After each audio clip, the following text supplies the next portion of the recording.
To utilize the new memory, save, and transfer features on the Dynasty Welders, you'll begin by setting up your welding process.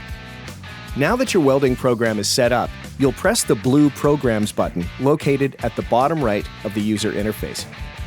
Using the control knob, scroll and select Save.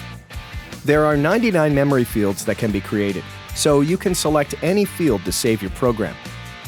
Select using the control knob and then customize the name to something meaningful, such as an application description, job number, or WPS number. To save the program, there are two options. First, use the center soft key labeled Save, or use the control knob and navigate to the Save button on screen.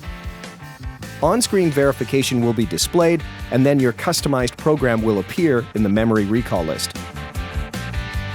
If you're saving multiple programs, navigate back by selecting the Home button.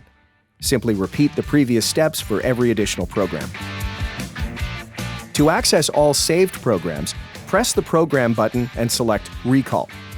All saved programs will show both location number and the user input name. To verify which saved program is being used, the customized name will be displayed on the top of the user interface in the blue bar. If you're in a shop or facility that has multiple welders, you can utilize a USB to transfer programs from welder to welder to ensure consistency, help reduce quality issues, and maximize throughput. For more information on the Miller Dynasty, visit millerwelds.com/dynasty.